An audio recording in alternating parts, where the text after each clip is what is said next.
صدري ويسر لي أمري واحلل عقدة من لساني يفقهوا قولي. اللهم علمنا ما ينفعنا وانفعنا بما علمتنا وزدنا اللهم علما وزدنا اللهم حكمة. اللهم اجعل عملنا خالصا لوجهك الكريم. اللهم أجل الحق على قلبي ولساني يا أرحم الراحمين واجعل عملي خالصا لوجهك الكريم يا أرحم الراحمين. أما بعد. Today, inshallah, we will be talking about one of these great ahadith of Rasulullah sallallahu alayhi wa sallam. Before we do that, inshallah, first I want to welcome you all. Jazakumullah khair for coming. And I want to remind you all of the great reward of such a gathering. As Allah subhanahu wa ta'ala tells us in a hadith Qudusi, Rasul sallallahu alayhi wa sallam mentioned, it says that any gathering where you remember Allah subhanahu wa ta'ala and you recite His verses and you try to contemplate on His words, Allah subhanahu wa ta'ala sends a malaika, sends a group of angels. As a matter of fact, this group of angels, their only job is actually to look for people like us. That's their purpose. Their purpose is to go around the earth to try to find people who are remembering Allah subhanahu wa ta'ala. And once they find these people who are remembering Allah subhanahu wa ta'ala, they start calling one another. Say, oh, halumma ila baghiyatkum. Like, come over, you find what you want. Come over to what you've been seeking. And once this happens, you find here malaika, right now, surrounding us, they're attending with us. They can ask for forgiveness. The hadith is long, right? They ask for forgiveness, for our forgiveness. They come back to Allah subhanahu wa ta'ala and tell them we find these group of people. So first I want to start with this glad tiding. Number two, inshallah, today we have this beautiful hadith, as all the words of Rasulullah sallallahu alaihi wasallam are. This one is narrated, or this is a hadith that is related in the 40 hadith of Imam Nawawi. And Imam Nawawi has this a great thing about him as well. He died young. If I recall correctly, he died anywhere between 39 years old and sometimes 42 years old, depending. I can't recall for a fact, but that's young. 39 years old, 42 years old, that's pretty young. Given the fact as well that anything that he wrote in, it's the masterpiece. If he did anything, any kind of like authoring, anything that Imam Nawawi did for the most part is a masterpiece. It's not like, okay, it's a side book. Even this introductory book, Arba'in Nawawiyya, is just 40 ahadith. It's the most popular 40 ahadith. There are so many other ahadith, that's called 40 ahadith, collections of 40 ahadith, right? But nothing is as popular, subhanAllah, as Imam Nawawi's book. Allah subhanahu wa ta'ala made for him a qabul, like people accepted that. He writes another book in hadith, Riyadh al-Salihin, which is kind of intermediary book. It's an intermediate. This one is very short, intermediate book. Riyadh al-Salihin, and I've been in a lot of masajid around the world, mashallah. Especially, again, you have our brothers like in Pakistan and India. SubhanAllah, after every salah almost, after Asr, after Maghrib, they would just open Riyadh al-Salihin and read the hadith from there. Okay? Very popular, very famous book. He writes a sharh, radiallahu anhu. He writes a explanation, if you may say, about Sahih Muslim. The book, like Muslim, one of the major books, collections of hadith, right? He writes the kind of explanation, commentary on it. Becomes the most famous commentary on Sahih Muslim, Imam Nawawi's. Okay? In Madhab al-Shafi'i, he's a Shafi'i. In Madhab al-Shafi'i, he's one of the Mu'tamad people. He writes the books like about Shafi'i Madhab. If he says something, this is one of the, like this is the authenticated opinions of Shafi'i Madhab, it comes from Imam Nawawi. Anything that he writes in, rahimahullah, becomes a masterpiece. Okay? That's out of the barakah of Allah subhanahu wa ta'ala. Because he just died young. But it tells you, I guess, a great example for all of us, right? It's like Allah subhanahu wa ta'ala might not give us a long life, it would give us a long life. Barakah is as important as a long life. Barakah is this, I always have a hard time. Every single time I mention the word barakah, I know exactly what it means in my mind, but I have a hard time translating. Why? Because it's such a encompassing word. SubhanAllah. It means bounty, it means excess, it means something that you might think of have a small value. Allah subhanahu wa ta'ala gives barakah in it, puts barakah in it, and it has such a huge value. I always try to give the example. You have a meal for just one person. And you on a regular day, you look at this meal, I was like, man, this is going to barely make it for me. Right? You sit down and invite people, and Allah puts barakah in it. And you have 2, 3, 4 people eating from the same exact meal that you would finish on a given day, and you would feel, just satisfied. And everyone leaves, and they have completely satisfied. Barakah. There's no explanation for it. Except that Allah subhanahu wa ta'ala has put bounty, has put a blessing in it that made it excess. And so many examples. So this is the barakah of the life of Imam Nawawi radiallahu anhu wa rahimahullah. Okay, let's talk about the hadith. Part of the greatness of these 40 hadith is that he meticulously chose specific hadith. It wasn't just random 40 hadith. If you find each and every single hadith is almost by itself, can be an encompassing hadith for Islam. Can be explaining the whole entire deen, literally. Okay? So he chooses few words, tons of meaning. Today, actually, one of them is what we have today. And this hadith, it says, قال عن أبي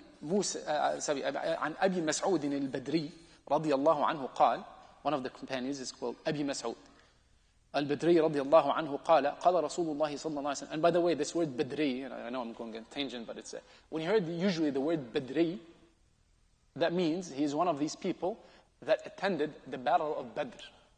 They attended the battle of Badr. Okay, that's what it usually means. And the reason is they add this to it is because of such a status. Those people of Badr, Rasulullah sallallahu alaihi wasallam, Allah subhanahu wa ta'ala again put them in a very special status. Okay? And in a famous hadith, and then one other day maybe we'll do a class about it because it's a very important hadith. But an incident happened where one of the people, one of the companions that attended the battle of Badr did a mistake, a major mistake. But when it came to Rasulullah sallallahu alaihi wasallam, kind of Rasulullah sallallahu alaihi wasallam let it go and forgave him, and he said, لعل الله اطلع إلى قلوب أهل بدر. May Allah subhanahu wa ta'ala might have looked at these hearts of the people that attended this battle of Badr, and then he forgave them and said, فَذْهَبُوا فَفْعَلُوا مَا شِئْتُمْ إِنِّي قَدْ غَفَرْتُ لَكُمْ. Go and do whatever you do. I already forgave you. That's the status of people of Badr. Okay? So a lot of times, I'm saying, a lot of times, when they see, that's why they add the word Badri to his name. Right? They want to emphasize the point that this is one of these people that attended the battle of Badr. However, just out of, again, because we're sitting in a gathering of knowledge, inshallah, the scholars of hadith differed if really he's one of the people who attended the battle of Badr or not. Okay? If I'm not mistaken, they say Bukhari and Muslim, they actually say he is one of these people who attended the battle of Badr.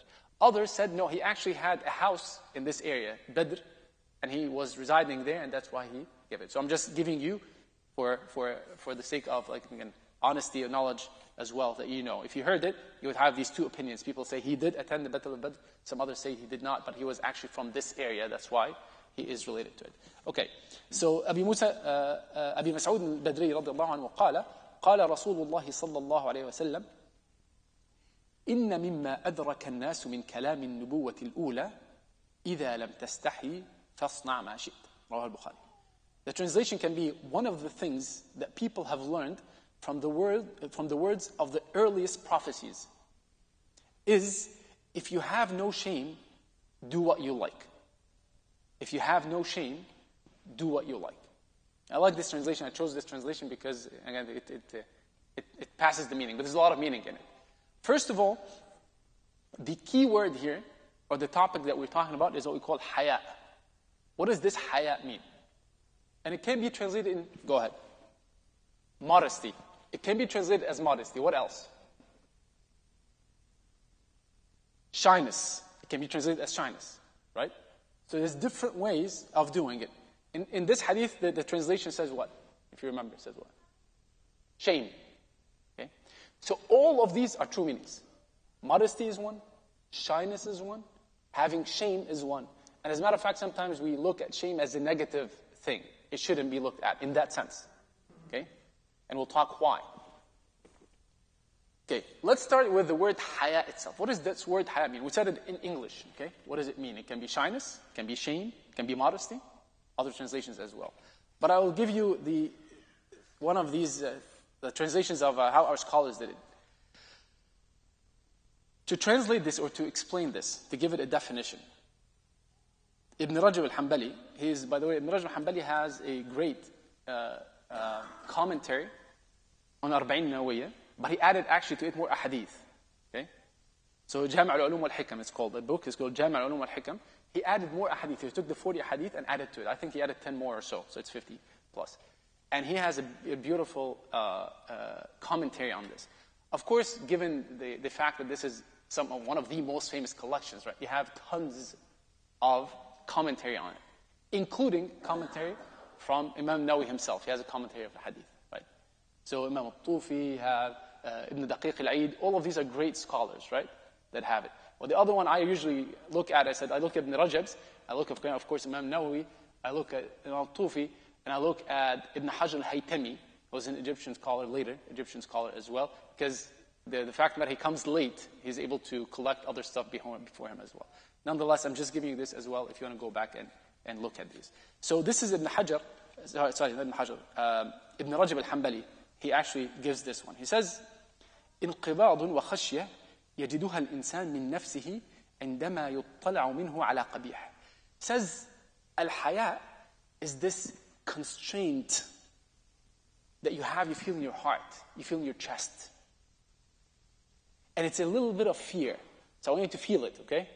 It's a form of, you feel that it's kind of constraint. You feel a little bit of fear. A person would find in themselves when they're afraid or fearful that someone might be able to see or know something that they don't like about themselves. So something that you are shy to show. Something that you're ashamed of. This feeling that you get, it's a negative feeling. You feel like you feel you're constrained. You feel I'm afraid that someone might be able to see me. That's actually haya. And that's a good thing. That's not a bad thing. As a matter of fact, that's a great thing. And we'll talk about it. So this feeling that one finds when he finds himself doing something that is questionable, something that is haram, and you have this feeling, I have glad tidings for you, good news. This is good. You have an alarm system built in to tell you, watch out. Because the opposite is very bad. The opposite, and unfortunately we see it more often now, then we're losing this sense of shame, of shyness, that everything goes. And not only that people used to do back then, everyone has done this mistake. All of us do mistakes. No question. All of us sin. No question. We're human beings. But it's a huge problem when you pass from the level of when I do a mistake, when I do a sin, I go back to Allah subhanahu wa ta'ala and repent and I feel this haya, this shyness in there, this shame that allow me to go back and pull back from doing this wrong thing, right? Or even when I do it, I'm trying to not do it in public. To the extent now, we see people go out in public and calling for what's haram. Inviting others to join in what's haram. That's the complete opposite of what shame is, what haya is. Because now you have no feeling whatsoever of shame. You have no feeling whatsoever of constraint. As a matter of fact, now you feel comfortable not only to do the mistake, to do the sin, but to go and call for it. And this is beyond, again, what we can tolerate as Muslims. Meaning, may Allah subhanahu wa ta'ala forgive whoever does that. May Allah subhanahu wa ta'ala bring them back to the fold of Islam. May Allah subhanahu wa ta'ala, meaning to the teachings of Islam. May Allah subhanahu wa ta'ala forgive us all if we ever do that. But the point is what? I gave you the glad tidings first. If you find this feeling in your heart, when you do something wrong, a mistake, to feel that you're a little bit constrained, I'm afraid, I'm concerned, I'm ashamed, I'm shy for others to see me, this is glad tidings. Congratulations. May Allah subhanahu wa ta'ala increase you in haya. This is good news. The other one, they say, the other definition of it is, they said, خُلُقٌ يَبْعَثُ عَلَى تَرْكِ الْقَبِيحِ. It is a manner, it's a mannerism, it's a character trait that allows you or pushes you to let go and leave behind anything that is qabih, that is not beautiful, that is actually ugly. And this is, I love this word, qabih, like something that's ugly. Sin is ugly. No matter how much shaitan can work on making it beautiful. In its essence, it is ugly. It is bad. That's the reality. But the shaitan does a great job to try yuzayyin, to try to, as they call the word tazyin, is to try to, what is it? Beautify. What also is, what's the other word? Like you put zina, what is it? What is it? Attractive, yes. But in Arabic language, we call it zuyina. I talked about this before. Zayyana, yuzayyin, is to kind of, to decorate something, right? To make it beautiful. So the word itself actually implies that the thing you're decorating is not beautiful in and of itself. If the essence is beautiful, usually you don't need to add zina to it. You don't need to beautify it more. So that's why things as such, shaitan is trying to what? Beautify for us things that are impermissible. Because the essence of the impermissible, I said it's ugly. It's bad. Don't do it. But the shaitan is smart enough to say, I'm not gonna, I don't have to present it that way. Let me present it in a different way. And that's how they work. So he said this is a feeling, a mannerism, a character trait that keeps you away or pushes away from you pushes you to stay away from anything that is not beautiful, that is qabih. Okay, there are two different kinds of haya as the scholars put it. So there's something that Allah subhanahu wa ta'ala has created in you and I as just a gift from Him. And all of these traits is gift from Allah subhanahu wa ta'ala. So you have people, and you know this again from, I'm pretty sure every one of us has these experiences. Some people, by nature, you can say they are what? They are calm. By nature, they might not be people who get angry. By nature, they are like that. Allah subhanahu wa ta'ala created that way. This is a ni'mah from Allah. This is a blessing from Allah subhanahu wa ta'ala. Some, by nature, have this haya, have this shyness, have this modesty. But not all of us have this level, and there's different levels within. But the beautiful thing as well is, anything that Allah subhanahu wa ta'ala or His Prophet sallallahu alaihi wasallam ordered us to attain, means it's attainable. So, I can come from experience because I have this experience. Someone says, brother, don't get angry. So, man, it's human nature. It's my nature. I'm this kind of guy. Okay? I'll get a little angry sometimes. You can see me excited sometimes. You can lie to yourself and say it is. I know it's human nature. But if Allah subhanahu wa ta'ala or His Prophet sallallahu alaihi wasallam tells you that you should not get angry, what does that mean? It means it's something in your control. Because Allah subhanahu wa ta'ala does not burden us or order us with something that we cannot attain. Maybe this is your test or my test. We need to work harder than this guy next to us who is already calm, right? But inshallah, because of this test that you have, first of all, number one, I said it is attainable. So I want to make sure that this is 100% clear. If Allah subhanahu wa ta'ala or His Prophet sallallahu alaihi wasallam ordered us to attain any kind of character, that means because it is attainable. We just have to work different levels. Some of it is easier for us, for some. Sometimes it's harder for others. The ones who work harder get more thawab, inshaAllah. This is how it works. Allah subhanahu wa ta'ala, not just He's just, Allah subhanahu wa ta'ala is beyond just, meaning that He has ihsan. Allah subhanahu wa ta'ala is kareem. Allah gives more for what we do. Okay? So know that inshallah you're going to be rewarded even if you don't have this. So this is what we said. The first piece is gharizi. It's something that like Allah subhanahu wa ta'ala give you. But the other part of it comes from mumarasa, from practice. So if you don't find this in self, I said this internal alarm that we have of shyness, of shame inside, that means we can actually practice it. And as the scholars say, how do you reach this level? You reach it by knowing Allah subhanahu wa ta'ala. Because the one that we need to be most shy of, ashamed of our actions towards, is Allah subhanahu wa ta'ala. So the more you know Allah subhanahu wa ta'ala, you would know that Allah subhanahu wa ta'ala sees you. Allah knows everything that you and I do. So before you fall into the trap of doing something that is impermissible or something that is blameworthy or something that you be ashamed of, you know before people see you that Allah sees you.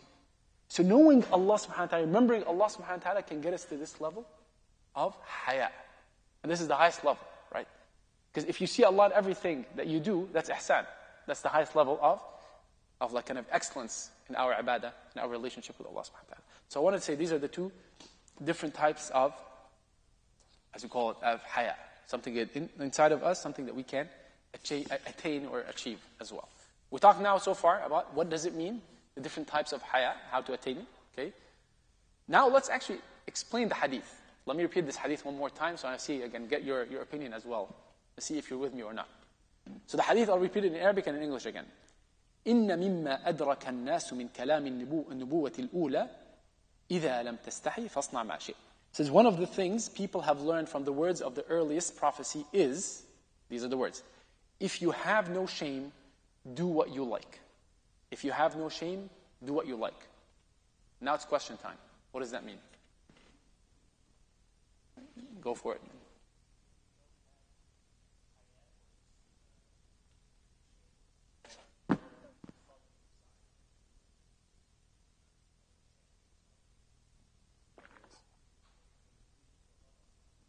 Okay, you have to repeat that again. So you're saying, if you have no shame, then do as you please.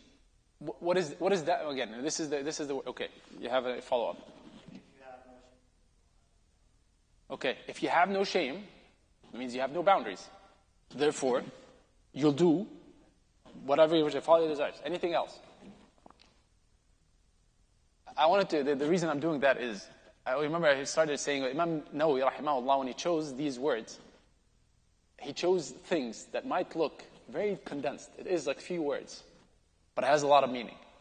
And these few words that we have here, the scholars have 3 different opinions about what it really means. Okay? So that's why I'm trying to get what is, when you hear it, what's your first reaction? I said it in English and I said it in Arabic. I want some of the sisters.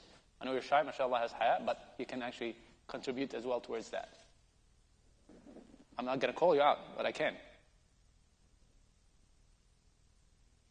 Don't put me in this situation, please. No, anyone. Please. Your brother saved you here.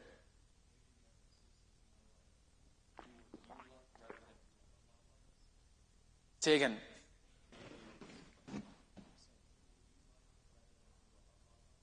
Do what you like rather than, so is it ordered by doing what you like? Is that what it says? How is that if you have no shame, then do what you like? The question is here is, what does do what you like mean? Your desires, right? So is that an order to do what you like? Meaning, is Rasulullah ﷺ said, just do whatever you want.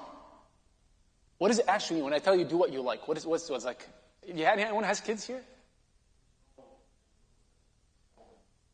That's one part. I agree. And I think you're all saying the same thing, by the way. But I choose one of the meanings, which is, by the way, it's correct. It's good news. It is correct. Go ahead. Oh, that's another one. That's a threat. I said, you don't have kids? None of you has kids? Okay. I have 4, and I can, okay, do whatever you want. What am I saying? See what happens exactly. You want to do it? Go ahead. Be my guest. What are you saying? Watch out, right? There's consequences for that. You're not really telling them to do what they want. But you're telling them, okay, if you choose to do what you please, then know that there's something coming after that. Right? So that's what your brother is saying here. It is what? It's a threat. So we talked 2 things here so far. One is the threat. It says, if you have no shame, then go ahead and do whatever you want. And when you say, go ahead and do what you want, meaning that knowing that you will be held accountable for it, so it's an actual threat. As a matter of fact, they actually give a beautiful verse. It's that in the Quran, Allah subhanahu wa ta'ala in Surah Al-Sir says, اعملوا ما شئتم. He said, do whatever you want. إنه بما تعملون بصير.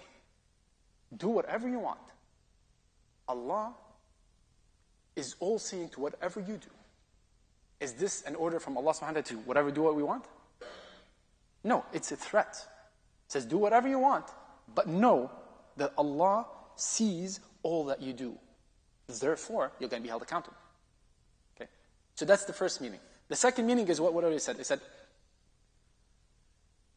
what we talked about this haya, when we defined it, we said it's this feeling that you get that allows you to stay away from anything that is ugly. It's the constraint that you feel. It's the shyness that you feel to keeps you away from what is ugly, what is impermissible, what is not allowed. So that's the second meaning. It says what? If you have no shyness,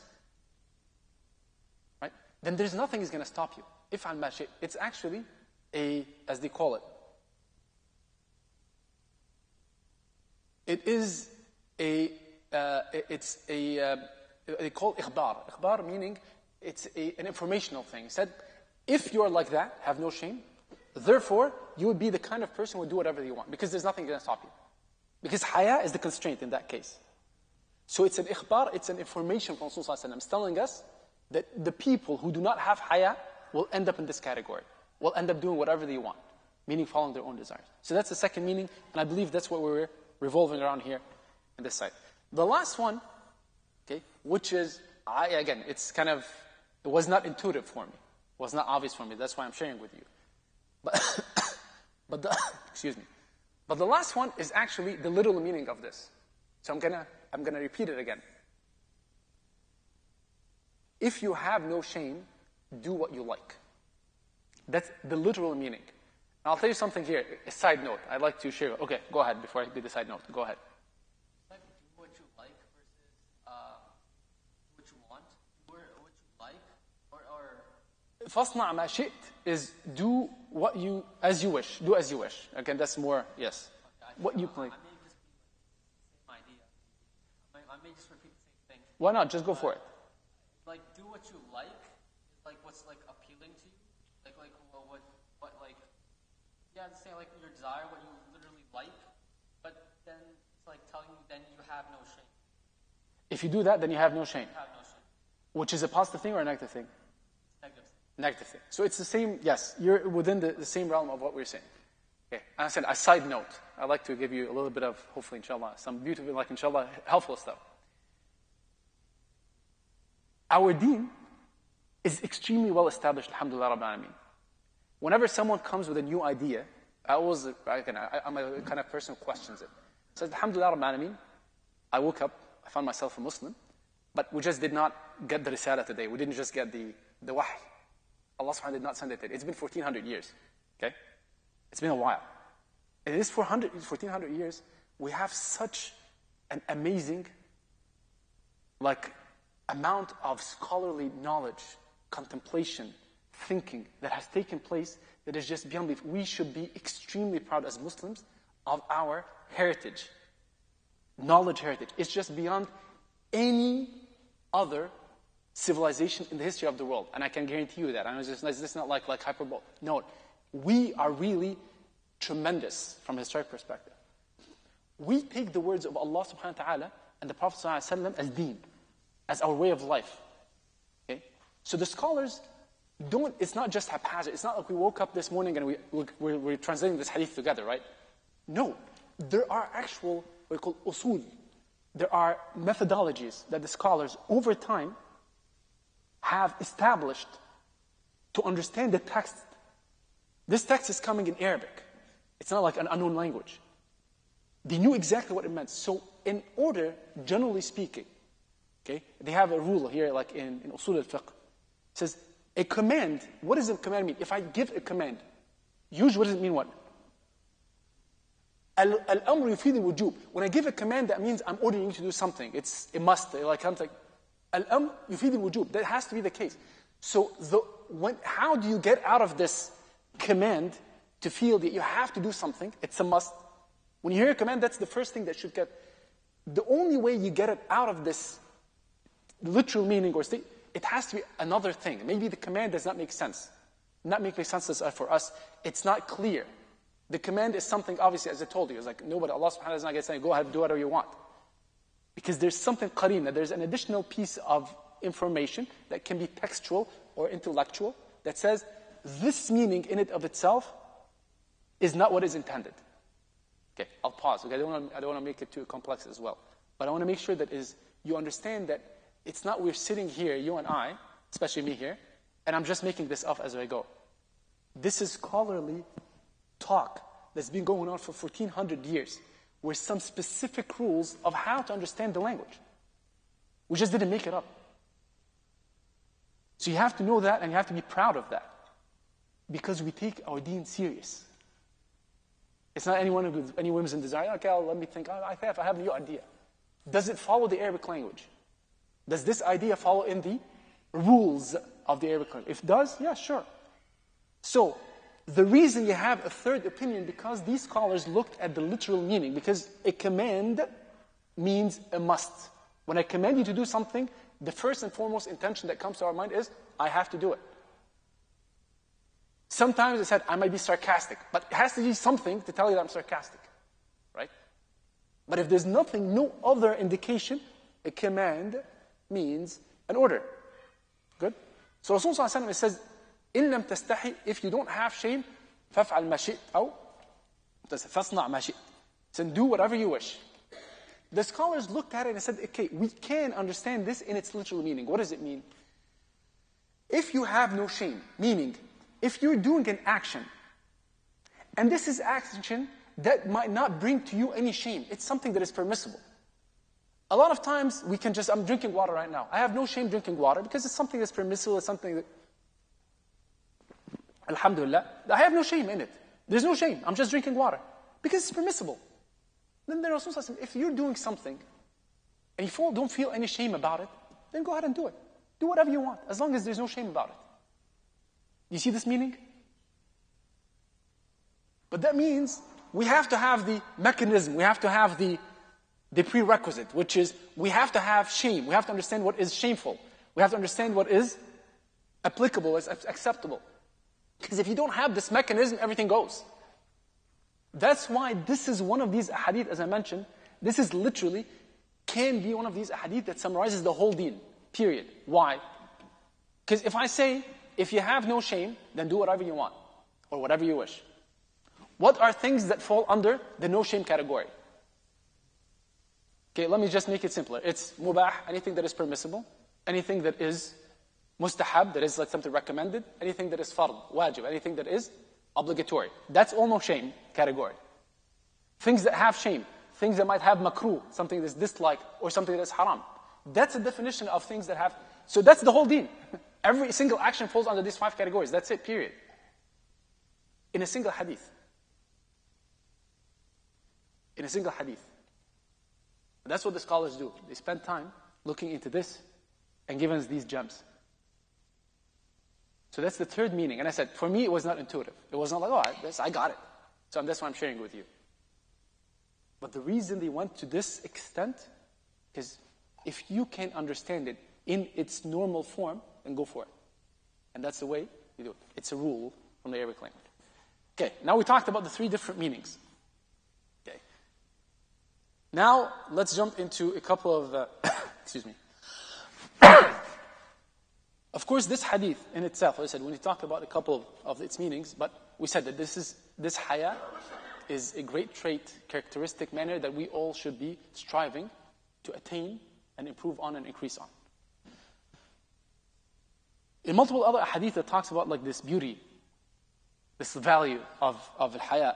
And Abu Hurairah radiallahu anhu, he mentioned that Rasulullah sallallahu alaihi wasallam, he said, al-iman bid'un wa sab'un aw bid'un wa sittuna shu'ba. Says that iman, faith as a whole, can be divided into bid'un wa sab'un, like 70 odd or 60 odd. That's the literal meaning. The person who narrated the hadith, he was not 100% sure if it's 70 or 60. So 60 odd, okay? That's also out of the scholarly what? Honesty. Honesty. We, Muslims, are the ones who are narrating this. And we said, we're not 100% sure. The narrator did not specify clearly. He said, I'm not 100% sure. Even this, I'm not 100% sure we put it in the hadith. We said, okay, we'll narrate it. Because it's honesty. We're not trying to hide anything. So the person who narrated, Abu Hurairah, said, Al-imanu bid'un wa sab'una aw bid'un wa sittun. Said it might be 70 odd or 60 odd, shu'ba, branch. Afdalha, the highest level of it, qawlu la ilaha illallah, saying la ilaha illallah and having this true belief. That's the highest level of iman. Wa adnaha, and the least of it is imatatul al-adha an al-tariq, is removing harm from one's way. You walk out there, right, at the shoe racks, and someone forgot their shoe on the ground. You take this shoe and put it on the rack so nobody can get tripped on it. That's from iman. If you have the correct intention, that's from iman. You've done something that is one thing. You get thawab for it from iman. So don't belittle anything. Just take the right intention for it. You walk on the street and there's a branch that's up. You stop your car on the side to remove this branch so the others don't go, and that's from iman. Do it for the right reason, okay? And then the hadith goes and it says, وَالْحَيَاءُ شُعْبَةٌ مِنْ الْإِيمَانِ. And haya, this is said, modesty, the shyness, is a branch of iman. The scholars explained that, and I actually said, why? Because iman is a form of it. When you believe, this belief protects you from falling into what is impermissible. And we said this is exactly what haya does as well. Haya is a form of protection. It's an internal alarm system that says, hey, something to be shy of, ashamed of, don't do it. And that's the blessed type of haya. Okay? This is the blessed type of haya. Okay. In another hadith, Rasulullah sallallahu alaihi wasallam says, Al-haya khayrun kulluhu. Haya, this modesty, is all of it is good. Al-haya khayrun kulluhu. In another narration it says, أو كله خير. It's like, or all of it is good. Like, it's good, all of it, or good, or all of it is good. Doesn't matter. It's both ways, right? Al-haya khayr kull. Everything about haya is good. The Rasul sallallahu alaihi wasallam says. Ali ibn Mas'ud radiyallahu anhu in another narration, and this narration has weakness to it. These other two, as I said, are strong, authentic hadith. It gives me to another thing as well. When weak narrations are not things to be dismissed, just let you know. Weak narrations are not things to be dismissed, because I know that there's also sometimes people who say it's weak, so I have to. No, weak means it still has a connection to Rasulullah sallallahu alaihi wasallam. And anything from Rasulullah sallallahu alaihi wasallam is something that's worth listening to and time. Especially, as the scholars put it, they say, especially when things talks about like good character and manners. That's what they take. Even the weak narrations is something that is good in terms of manners and character. We still look into it and we actually take it. Okay, so it's applicable. So when you hear weak, it's out of scholarly honesty that we're sharing with all of us here. But that does not mean it's something, I'm going to dismiss. As a matter of fact, I get to give you that. This hadith, the scholars differed. Right? If it's a saying of Rasulullah sallallahu alaihi wasallam or a saying of the Sahabi, Ibn Mas'ud radiallahu anhu. Those who said if it's a saying of Ibn Mas'ud, they said it's an authentic hadith, meaning it's an authentic narration from the words of Ibn Mas'ud. Just a word of, again, a side note. The hadith says that Rasulullah was sitting there with the Sahaba and he says, "Ihsahyu min Allah haqq al-haya." He said, have this due shyness, respect to Allah. Haya can also be, like in this case, when we're dealing with Allah subhanahu wa ta'ala, this respect to Allah subhanahu wa ta'ala. Don't do something that is permissible. So the Sahaba says, "Oh Rasulullah, inna nastahi." We have this shyness, we have this haya from Allah subhanahu wa ta'ala. Rasulullah said, no, this is not what I mean. And he explained what he means. He says, لَيْلَ ذَلِكَ وَلَكِنْ مَنْ اسْتَحْيَا مِنَ اللَّهِ حَقَّ الْحَيَاءِ فَلْيَحْفَظِ الرَّأْسِ وَمَا وَعَى. He says, whoever has this true respect and shyness and regard to Allah subhanahu wa ta'ala, then they must guard the head, the brain, and what it contains, what it retains. Don't fill our minds with impermissible things, impermissible images, impermissible words. Don't overload your mind with things that might not be useful for you. That's a form of haya with Allah subhanahu wa ta'ala. Because sometimes, again, we fall into this trap. There's tons of information out there. The internet is open and wide open. You can go and look at everything and learn about anything. But that's a trap as well. Is this something that is beneficial for me? Is this something that is Allah accepts from me? People have stats about every single thing. I don't know, I'm not going to name names because I don't want to go there. But you know what I'm talking about. Is fill your mind, your intellect, your capacity to think with something that is beneficial. فليحفظ الرأس وما وعى وليحفظ البطن وما حوى. And let them protect the belly, and what it contains. What does that mean? Look at what you're eating from. Is it halal? Halal, not just the halal meat itself, but halal, are you gaining this food that you're getting through halal? Is your rizq, is your action, is your work as a form of halal? Are you doing your best in your work and therefore the input that you're getting is halal? All of these are question marks to say, if yes, then this is a form of haya of Allah subhanahu wa ta'ala, because you're looking at what you're consuming. Okay? Jazakumullah khair, whoever doing that. Jazakumullah khair. I was about to sleep. Jazakumullah khair.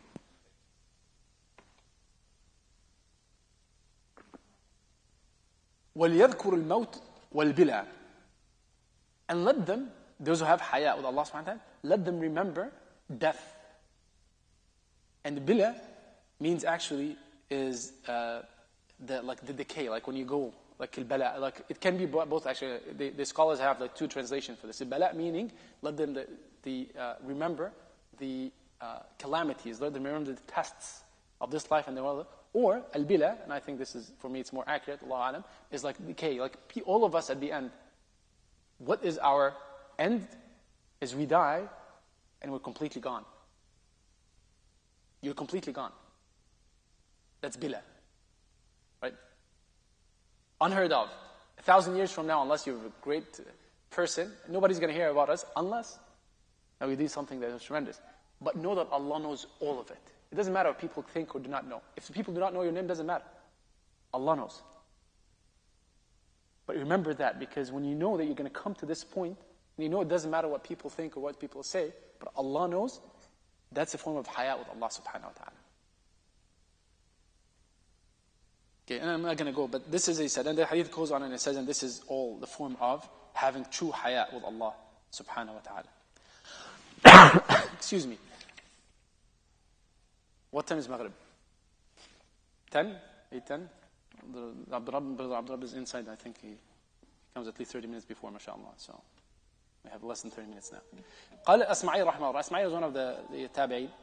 He said he heard an Arabi. An Arabi is like a Bedouin, and usually they used to have these nice statements, short statements that has a lot of meaning as well. It says, من كساه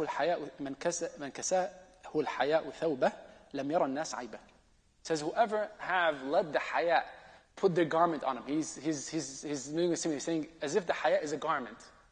If you put on this garment of haya, nobody would ever see any mistakes or any deficiencies that you have. If you put on this garment of haya, all your deficiencies are gone. We all have deficiencies.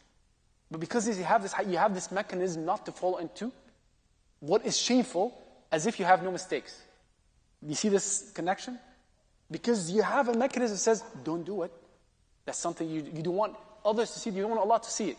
Therefore, it stops you. So nobody would ever be able to see a mistake or a deficiency from you, because you're always stopping before something as such happens. Let's take some examples from the Hayat Rasul sallallahu alayhi wa sallam. For he is our greatest example, sallallahu alayhi wa sallam. Abu Sa'id al-Khudri radiallahu anhu, he gave this example and he explaining, he's trying to give us about the character of Rasul sallallahu alayhi wa sallam, trying to tell us about the character of Rasul sallallahu alayhi wa sallam. He gave this great example, and I hope you understand it in its context. It says, the Messenger of Allah subhanahu wa ta'ala says, كَانَ أَشَدُّ حَيَاءً مِنَ الْعَذْرَاءِ فِي خِدْرِهَا.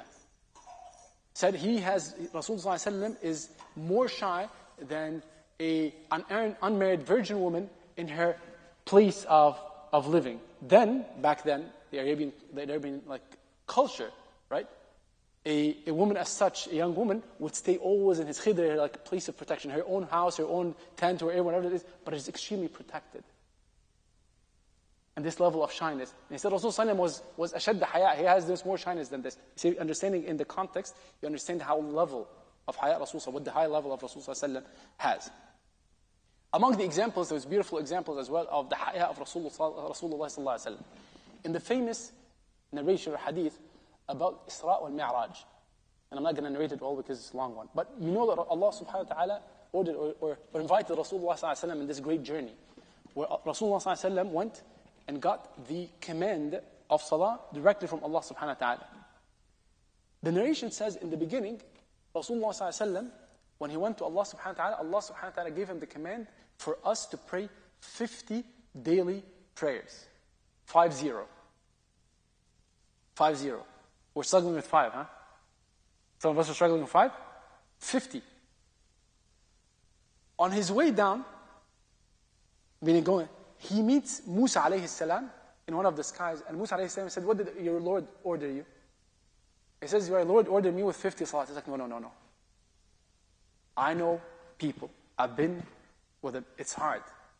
Go ask Allah subhanahu wa ta'ala. Go back to ask Allah subhanahu wa ta'ala to make it easier for you. The narration went and said Rasul sallallahu alayhi wa sallam went back multiple times. Okay? Until at the end, Allah subhanahu wa ta'ala, multiple times, huh? And every single time he goes back, Musa alayhi salam stops him and says, your people are not going to be able to tolerate it. You're not going to be able to handle it. So until he came with these 5 prayers, and on his way back, Musa alayhi salam tells him the same thing. He said, go back to your Lord. Your people are not going to be able to handle it. 5 prayers a day. Rasulullah sallallahu alayhi wa sallam, he says what? قال فوالله لولا الحياء قال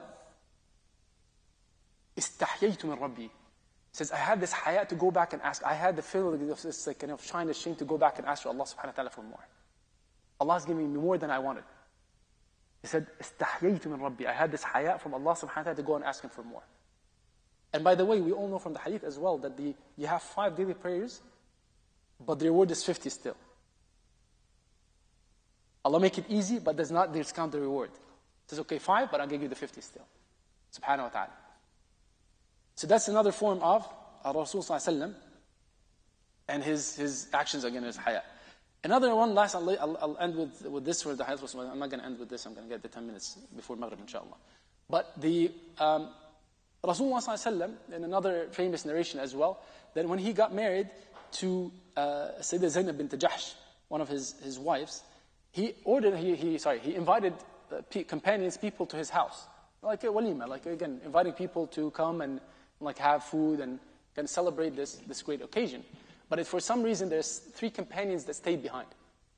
Okay, so as the night went, these 3 companions stayed in the house of Rasulullah ﷺ. And again, these houses are not like huge; it's like small houses. Rasulullah ﷺ would have like a small room and like an area outside or something. It's like a very small. So these, excuse me, these 3 companions sat down there in the all like extended night, just chatting and having fun and talking to Rasulullah ﷺ and so forth, right? And his wedding night. And Rasulullah ﷺ felt shy to tell him, hey, it's getting late, guys, go. Right? He has this haya. He didn't even this is normal, by the way. When someone goes, again, normal in a sense, like if someone's just standing, you give him a hint, you tell them that you don't have to be explicit. But Rasulullah ﷺ didn't even do that. Let him, to the extent that Allah subhanahu wa ta'ala revealed verses to protect Rasulullah ﷺ. He was so shy to tell them. Allah subhanahu wa ta'ala reveals the verse. It says, فَإِذَا طَعِمْتُمْ فَانْتَشِرُوا وَلَا مُسْتَأْنِسِينَ حَدِيثًا. He said, if you're done with your food, you go to someone's house, or you're done with your food, you're done with your, okay, just leave. Don't wait. وَلَا مُسْتَأْنِسِينَ حَدِيثًا. Don't wait and stay to have this casual talk and so forth. It says, إِنَّ ذَلِكُمْ كَانَ يُؤْذِي النَّبِيَّ فَاسْتَحْيِ مِنْكُمْ. This hurts the Rasul sallallahu alaihi wasallam. This is something that bothers Rasulullah sallallahu alaihi wasallam. But he's so shy to tell you. He's so shy to tell you.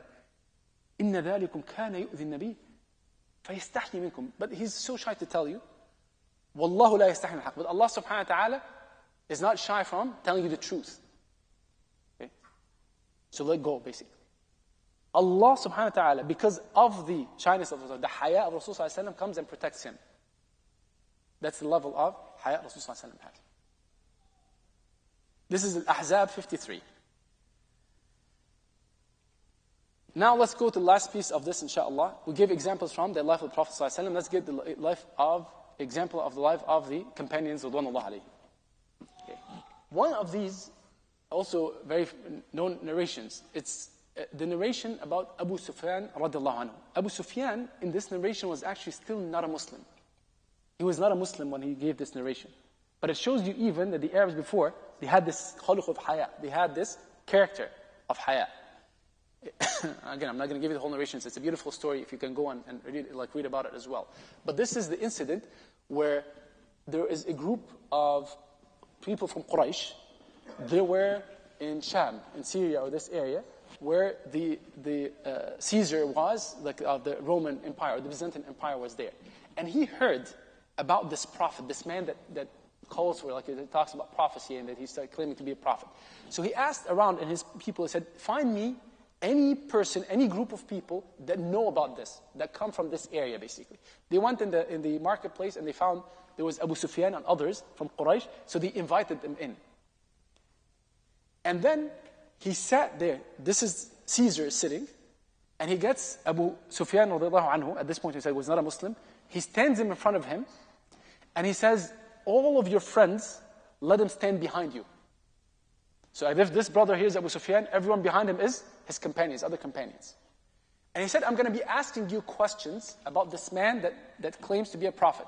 Do you know him? He said, yes. He said, I'm going to be asking you questions through my translator, right?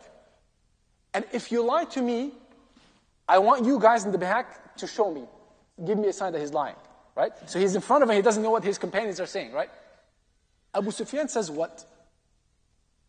He says, قَالَ فَوَاللَّهِ لَوْلَا الْحَيَاءُ مِنْ أَنْ يُؤْثِرُوا عَلَيَّ كَذِبًا لَكَذَبْتَ عَنْهُ. Says, by Allah, if it weren't for my haya, that people would afterwards say that he's a liar, I would have lied. Haya.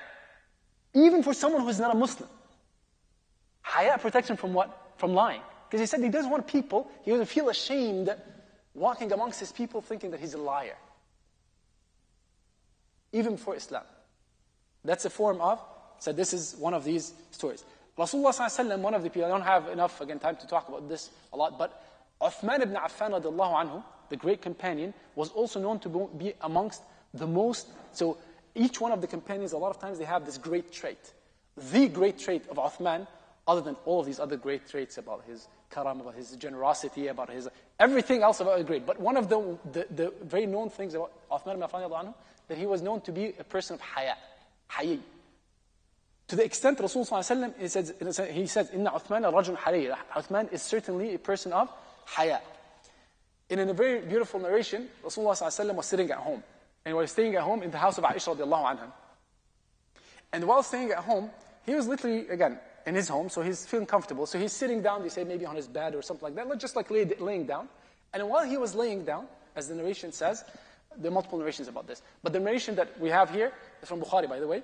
It says, this narration is from Ahmad. No, hold on, is it Bukhari? Allahu Alam, I think this is the Bukhari one. So, it says, while he was laying down, like you think about him staying like that, so his above the knee, a little above the knee was showing. So his leg below the knee was showing, and a little above the knee was showing on one of his legs. And he was sitting there. And then Abu Bakr Siddiq radiallahu anhu comes and asks to come in, to ask Rasulullah sallallahu alaihi wasallam something. Rasulullah sallallahu allows him to come in. He asks his thing, and he leaves. Rasulullah sallallahu alaihi wasallam is still sitting down and laying down. Later, and the muhaddithin, they say it might be a day later or something like that, but Aisha radiallahu anha was monitoring this. A little later, Umar ibn Khattab radiallahu anhu comes and asks for permission. Rasulullah sallallahu alaihi wasallam let him in. He asks his question, he has a discussion with Rasulullah sallallahu alaihi wasallam, and Rasulullah sallallahu alaihi wasallam is sitting down and still laying down. We said his foot is still showing, his leg is still showing. Not until Uthman ibn Affan radiallahu anhu, he asks to come in, and Rasulullah sallallahu alaihi wasallam sits up, like covers his leg, and then he lets him in. And then he asks his question and everything, and he lets go. So Aisha radiallahu anha, and it's beautiful, wallahi it is beautiful, radiallahu anha ardaha. If these companions, including Aisha, did not ask these questions, we would not know. She's the one narrating this hadith. She said, okay, now I need to understand. Abu Bakr Siddiq comes, asks, you're sitting, you don't move, you don't do anything, you just, as you are. Umar al-Khattab comes, you're sitting, you're laying down, as you are. Why, when Uthman ibn Affan came, you stood, like sat down, and you said, look at what Rasulullah says. He says, أَلَا أَسْتَحِي مِنْ رَجُلٍ تَسْتَحِي مِنْهُ الْمَلَائِكَةِ. Shouldn't I be shy or show this haya towards a man that the angels feel shy around? The angels have this, when you see Uthman, they have this haya towards Uthman. What kind of level is that? Right? By the way, that does not belittle the others, by the way, I'm just letting you know. But Rasulullah knew that this is something that is elevated to the extent, that extent to Uthman, so he acted based on his level. And this actually, it's something for us. Sometimes, even I always talk about my kids. You know one of your kids is rough and tough, you can be tough with them. Right? You can be a little tough. You know the other one is sensitive. You have to be sensitive. You can't deal with everyone the same way. That's what you learn from this. Rasulullah know that Uthman ibn Affan had this higher level of haya, so he showed him this level of haya. Radiallahu anhu warda. Maybe I'll end with one or two also. So, عن عائشة رضي الله عنها, الله يسمحها, رضي الله عنها. عائشة رضي الله عنها, for those of us who know, I'm going to repeat that again, I'll just remind you. When Rasulullah sallallahu alayhi wa sallam died, Rasulullah died in her own room. Sallallahu alayhi wa sallam. And when he died, they buried him sallallahu alayhi wa sallam in her room. Okay? So she still lived in there. Rasulullah buried there, she lived there. When Abu Bakr Siddiq radiallahu anhu died, he asked to be buried next to Rasulullah sallallahu alayhi wa sallam. So he was buried next to Rasulullah sallallahu alayhi wa sallam. When Umar al-Khattab radiallahu anhu died, and there was a spot for one person, by the way, only. There was a spot for one person. Aisha radiallahu anha, she wanted this spot for herself. She wanted her spot for herself. But when Umar al-Khattab was about to pass, he went and sent his son Abdullah and asked for him to be buried there. And he told him, he said, ask her now if I can be buried with my companions, with my friends. But if I die, go and ask her again. Because I don't want her to feel shy that I'm now pushing her now in my life. So when I pass, go and ask the permission again. So you're not putting her under pressure. And when the time came, Abdullah ibn Umar go and asked again, and she allowed him. And she said, I wanted this part for myself, but I gave it to Umar Khattab radiallahu anhu. But the point here about this hadith, he said what? He says when Rasulullah sallallahu alaihi wasallam died, and Abu Bakr Siddiq radiallahu anhu died, I used to come into my house, and I used to take off my, like regular, again, you're dressed in house clothes, so you take off her hijab normally. When Umar Khattab radiallahu anhu was buried there, she would stay in her house with her hijab on. Haya'an minhu. Because of her haya. He's a dead man. Yes. This is the level of haya Aisha radiallahu anha had. These are the companions. Where's Brother Abdurrab is here or not? He's going to call again. Brother Abdurrab, anytime you want to call, then just let me know, please. I'm going to stop. The last one I'm going to leave you with. There's something that's known as Bay'at al-Nisa. At the time, the end of Mecca, before Rasulullah goes to Medina, the companions, and again, a lot of women afterwards as well, would come and do bay'ah. Ask Rasulullah again to take an oath that we're going to be with you, we're going to believe in you, we're going to follow these companions. So amongst the bay'ah, the words of the bay'ah, it says that we used to take the oath that we do not, لا يشركنا بالله, that we do not associate anyone or anything with Allah subhanahu wa ta'ala. We worship Allah alone. And then the other thing is, وَلَا يَزْنِينَ, and we do not commit zina, fornication. When this Sahabiya, Fatima bint Utbah, when she heard that, she put her hand over her head. I was like, what? She couldn't even hear the word zina. Right? That was part of the oath. It's like you need to take an oath that you're not going to worship any other than Allah and you're not going to commit zina. She couldn't fathom even the word. And until Aisha radiallahu anha said to her, we all did that. We all took this oath. It's not something personal. We're not asking you. She said, we all took this oath. She's like, okay. But she felt this is like, we're talking about something that is so shameful that I don't need to take an oath about. It's something that's so shameful that I, by myself, I just stay away from it. I don't need like an extra thing, right? But this is the level of hayat she already has. She just heard the word, and he said she put her hand over her head as if like out of shyness. It's like, what? She couldn't say the word, let alone do it. Right? That's the level of hayat.